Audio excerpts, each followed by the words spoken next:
حضرت سلیم رضی اللہ تعالی عنہا کا لڑکے کے مرنے پر عمل۔ سلیم رضی اللہ تعالی عنہا حضرت انس رضی اللہ تعالی عنہ کی والدہ تھی، جو اپنے پہلے خاوند یعنی حضرت انس رضی اللہ تعالی عنہ کے والد کے وفات کے بعد بیوہ ہو گئی تھی، اور حضرت انس رضی اللہ تعالی عنہ کی پرورش کے خیال سے کچھ دنوں تک نکاح نہیں کیا تھا۔ اس کے بعد حضرت ابو طلحہ رضی اللہ تعالی عنہ سے نکاح کیا، جن سے ایک صاحبزادہ ابو عمیر رضی اللہ تعالی عنہ پیدا ہوئے، جن سے حضور اقدس صلی اللہ علیہ وسلم جب ان کے گھر تشریف لے جاتے تو ہنسی بھی فرمایا کرتے تھے۔ اتفاق سے ابو عمیر رضی اللہ تعالی عنہ کا انتقال ہو گیا۔ سلیم رضی اللہ تعالی عنہ نے ان کو نہلایا، دھلایا، کفن پہنایا اور خود اپنے آپ کو بھی آراستہ کیا، خوشبو وغیرہ لگائی۔ رات کو خاوند آئے، کھانا وغیرہ بھی کھایا، بچہ کا حال پوچھا تو انہوں نے کہہ دیا کہ اب تو سکون معلوم ہوتا ہے، بالکل اچھا ہو گیا۔ وہ بے فکر ہو گئے۔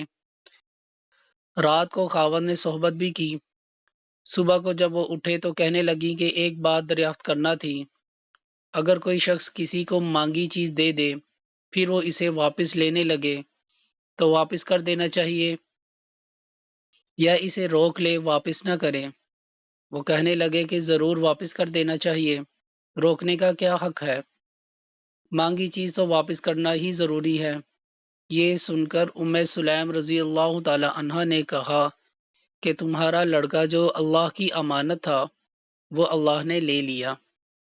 ابو طلحہ رضی اللہ تعالی عنہ کو اس پر رنج ہوا اور کہنے لگے کہ تم نے مجھ کو خبر بھی نہ دی۔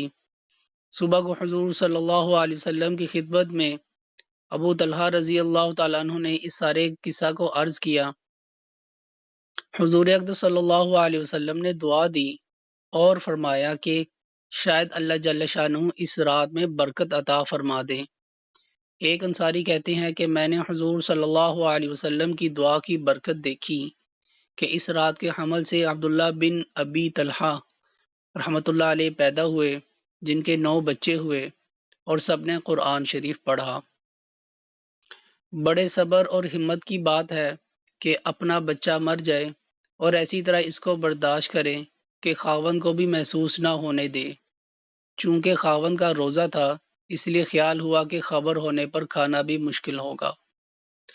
اللہ پاک ہمیں صحابہ رضی اللہ تعالی عنہم اجمعین جیسا ایمان نصیب فرمائے، آمین۔